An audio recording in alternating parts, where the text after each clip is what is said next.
Hello.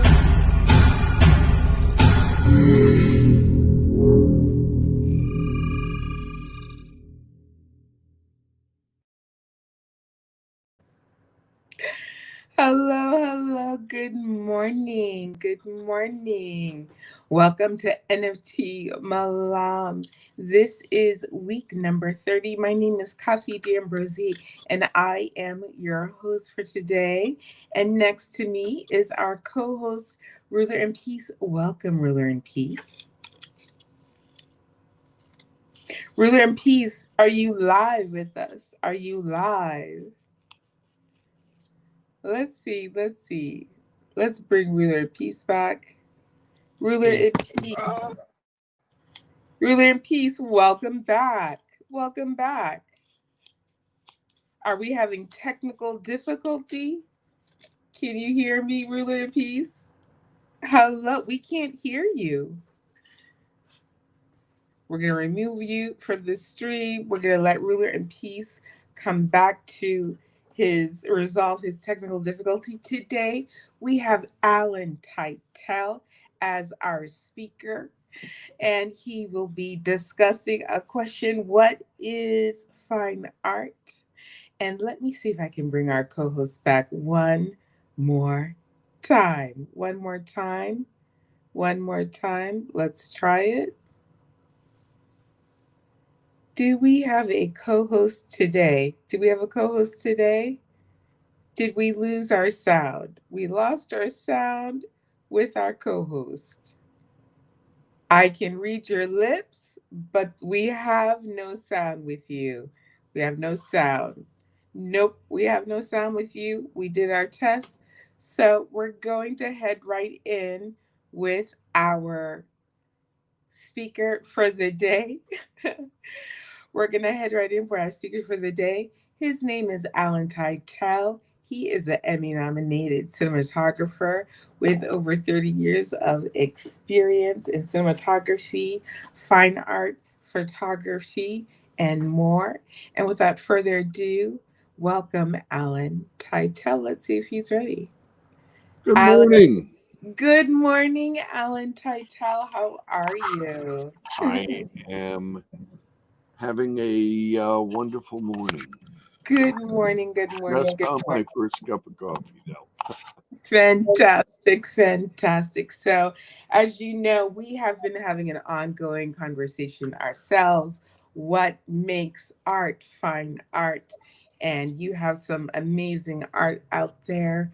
And so, we are here to have you share with us some of your work that is on your website, Ultra Slow. I yield the screen and the mic to you, and welcome. Take it away, Alan. Oh my.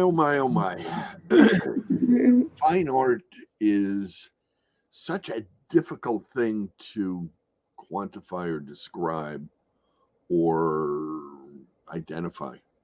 The difference between fine art and just plain old art is how much you want of it on your wall, I guess. There are a lot of variations to fine art and to its collection and creation. And at the end of the day, it really it's really dependent on who wants to collect your art, what people generally feel about it, and how attached they become to it. A sculptor can create a wonderful marble sculpture with a hammer and a chisel, or you have someone that can create the David, or you have someone that's going to create a pile of dust. And so it's not always about the tool, but it's about the hand that guides the tool. And I feel that that's really an important part of the conversation. We have in this digital age sort of stepped back or stepped away a little bit from the I don't know, the split between what some people consider art versus fine art. Is fine art something that you have a digital icon on your camera? I mean, on your phone? I don't necessarily think that that falls into a fine art category, at least not for me. What I look at is, do I want the art on my wall in the living room? Do I want my art in an office building, in a public space? That's where I tend to draw the line between the art and the fine art. And then that brings me around to so much of what else of what's going on, where we have generative art. And generative art sort of spans the gap between the creator and the computer, in that you're using words to describe what you want and where you're going and where you're going to take it, but it is your words that are interpreted by a piece of software, and something is then delivered to you based on those words. Depends on the piece of software that you're using. What are we talking about? We're back to the tool again. And it is the way you handle the tool and create the tool. A lot of what I do through my career has been creating images. And if I couldn't create the image that I wanted to, I created the tool to create the image, and then I started creating the image. And people go, oh, yeah, sure. Well, my first television program that I worked on professionally was for the Winter Olympics in 1988. They wanted something different, something unusual. They wanted a shot that no one's ever seen before. And I worked with this really incredibly talented director, and we outlined a concept to take the chip from the camera and the lens and separate it from all the electronics.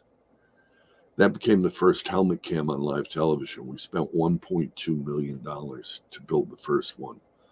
And for each of the three that we had above that, they were $100,000 a piece. And the picture sucked. But the image was great. And what do I mean by that? The picture itself, compared to what we have now, a cell phone is much better. If you hit a light, there was a big streak that went through the image. It was really an image that no one would use now.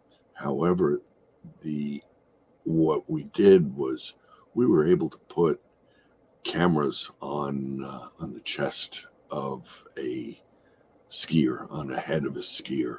We put them under bobsleds, on luges, on every event that was done during the Winter Olympics. And we won an Emmy for that.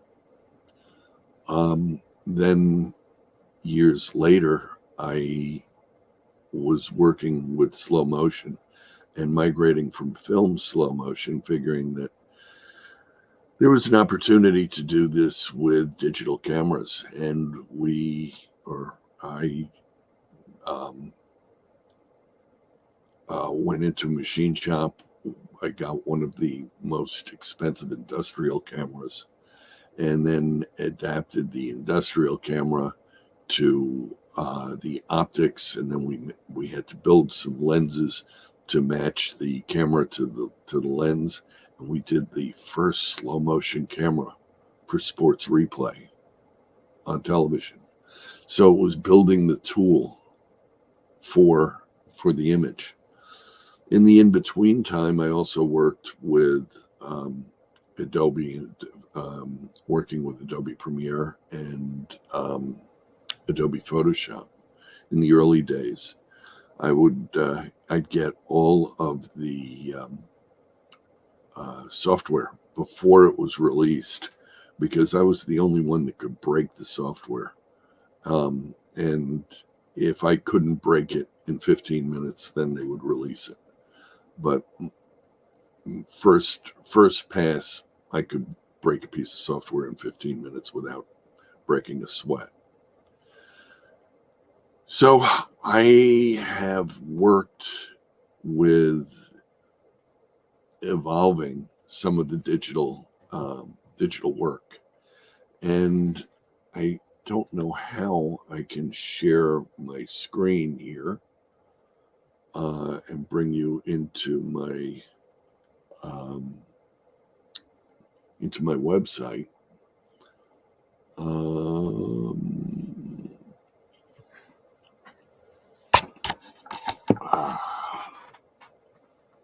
I am sorry about this.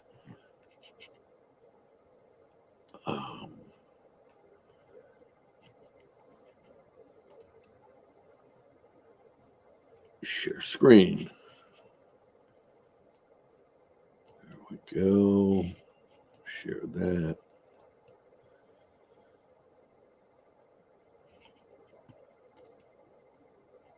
And there you go. You can see this is a fractal image.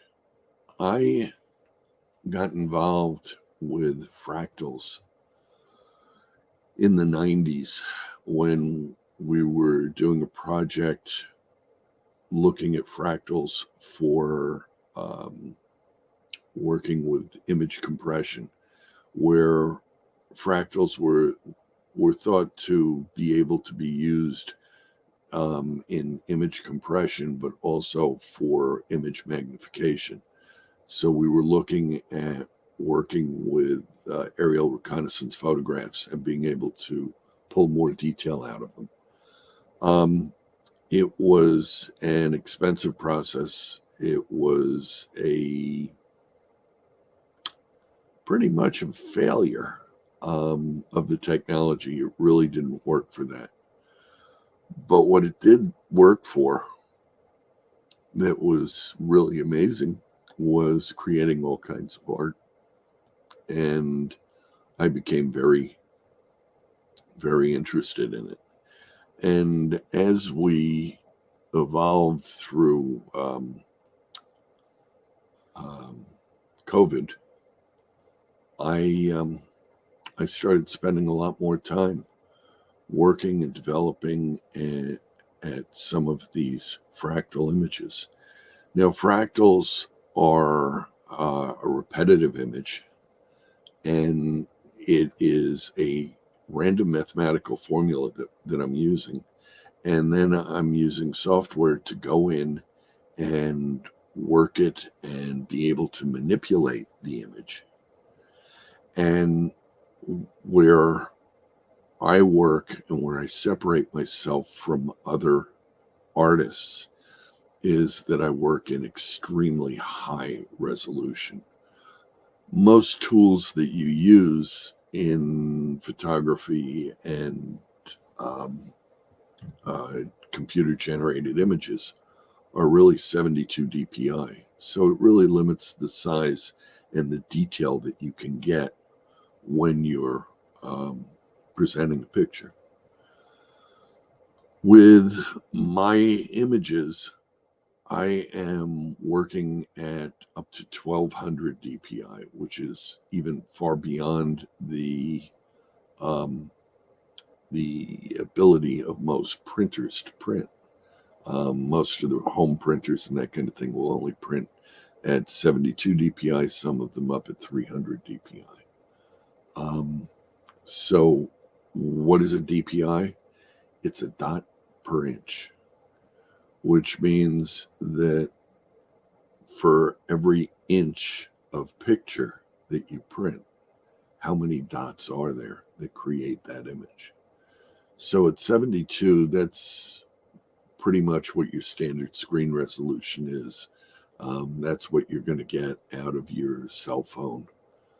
And then when you're doing prints and you're using higher end digital cameras, you can get 300 DPI, which is better than 3 times the resolution.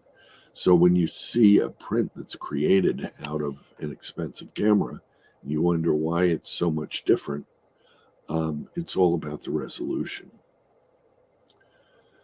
Some of the other things that I do in my imagery is I also do macro photography. This is extreme macro photography, where each of these images that you see are a stacked image that are up to about 100 images deep.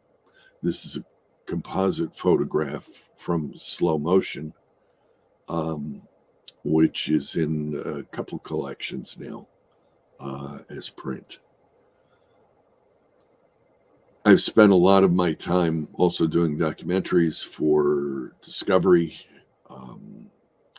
National Geographic, all the networks, ABC, NBC, CBS, Fox.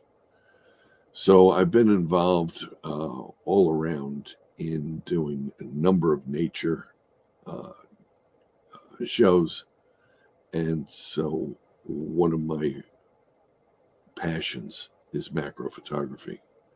I'm also a skilled diver and have done a lot of underwater cinematography and developed a lot of tools to get better images underwater. I've also been strung up, hung out, and done all kinds of different things. This is from one of my cameras that you saw me holding while I was in the wetsuit. This is a helmet cam that I designed and built. And we were using technology from China, from a company called Huawei. Huawei got involved in the trade war back in the 6-7 years ago, I guess it is, and we lost all of our technology, or our core technology was blackballed by U.S. government. So this was being shot by my camera. We had to close down the camera company. This is another one of different images that I've been involved in, and this is I worked with some companies in China in developing some of their high resolution LED screens, the kind of things that you see in Times Square, but we were working on them for more office, high resolution medical and technical work. So I spent a lot of time in China working with different technology companies.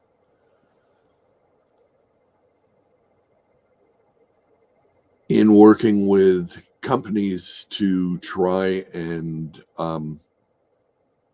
get better images, I was always experimenting with better lenses.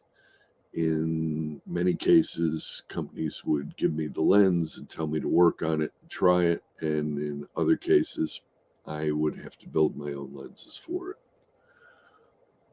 This happened to be a fun picture that taken of me. And again, some of the macro imaging and work that I have been doing.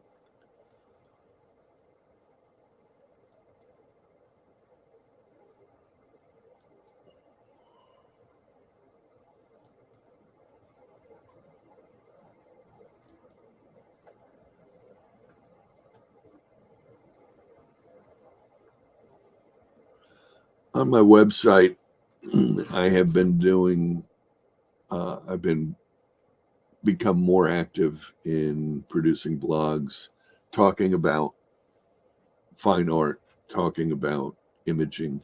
And so the website is ultraslow, ultraslo.com. You can find out a lot more information about some of the things that I'm thinking about, and you can see some of my images. This is one of my favorite stills from a slow motion shot. Doesn't matter what it is or where it is.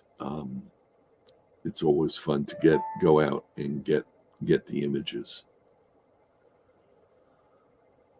These are some of the cameras that I was using. This was a project for doing 3D imaging, doing 3D cinematography. I've been involved in 3D cinematography for the last 25 years. It's been an on and off thing as the market moves sort of to and fro. I have a fun little gallery on the website, which you can go into and look at some of my images.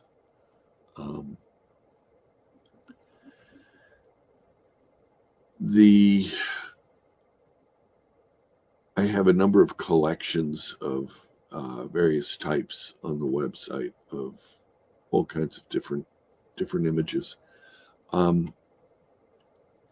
This is a video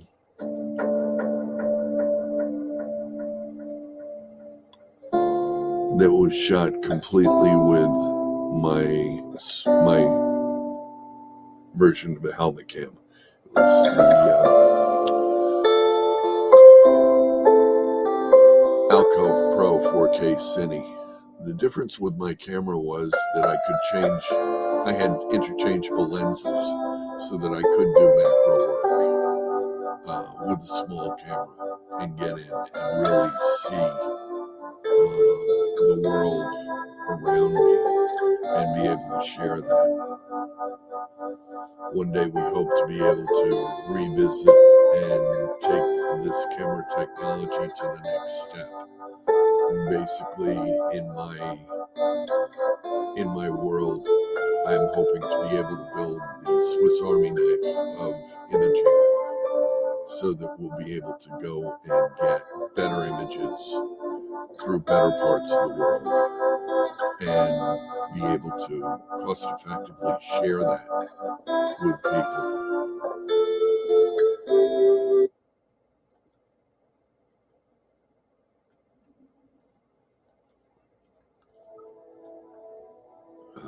Hi, gang. Alan from Ultra Slow. You don't need to see that. I'm sorry.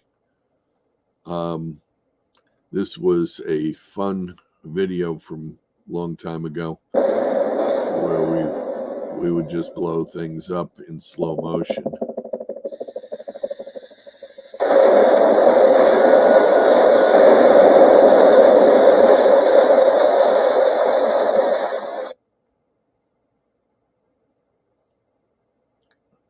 Now, one of the things that I have done with my art here is the fractals have been just people really love to see the fractals. So I am doing prints now that are very large, 20 by 40 inches, and I will be doing prints that are 40 by 80 inches. I mean, these are really great large prints. But what I'm also doing is taking some of that, some of my images, and I'm putting them into, whoops, what happened here? That didn't work out so well. Putting them into onto clothing. And that will be going live hopefully in the next week or so. where we'll be selling the clothing on with my my fractal images. I'm sorry, I kind of wander here. I'm still fighting COVID, and I have just a horrible brain fog, and it drives me crazy. So I hope that this has been a fun little trip through some of my art, some of my artwork, and some of my tools and toys that I built over the years. And I will ask Kathy to come back and join me and see if she has any questions for me. Absolutely. Thank you so much for your sharing your story about your place in slow motion history, your award winning photography, which many of us remember and thought was extremely fascinating. So it's exciting to remember those first moments of seeing that photography, especially as art lovers, which many of our viewers are, and just excited to hear about your journey, um, going back to your basics of invention and research and discovering new ways to create and present. And so, I guess my question would be, what is your idea of, in terms of what is coming up in Web3, and people transitioning from Web2 to Web3? What are your thoughts about people creating fine art, and what ideas, um, you know, what tools and how can artists currently who are traditional artists really expand on diving into their craft deeper? Can you see me? Absolutely. Okay, because I just have a black spot where I am there. Okay. Um, yeah, the transition Web 2 to Web 3 is an interesting and fascinating process that we're going through. And I don't have my crystal ball functioning real well at the moment, No worries. but it is an exciting time now where artists are able to collaborate and work together and create wonderful pieces as a collaboration. It allows them to share revenue and build where they own what they're doing, and that's just an amazing thing. It doesn't change the fact that in order to be successful online, you need to be marketing. And whether it is a corner newsstand or a international online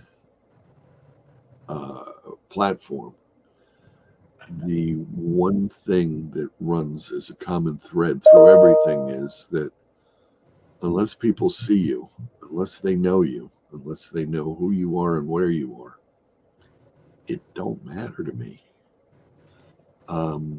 You're not going to get out there. And I think that we need to work more at the social tools of being able to be able to be found. And I look forward to people making it easier to be found on Web3. The beauty of Web3 is also that you can You own your data, so you know who's buying your work, so you can communicate with your people. When I was selling cameras, and I was selling them on excuse me, In the world somewhere. on Amazon. All of my sales on Amazon, I have no idea, not a clue who has my cameras. So when I have another camera to sell, I have no way to reach the people that I've already sold to. And when I sold and I worked real hard to get people to see my camera on Amazon, Amazon always put 5 or 10 more cameras on the page and offered other cameras to the people that I worked hard to sell to. Right.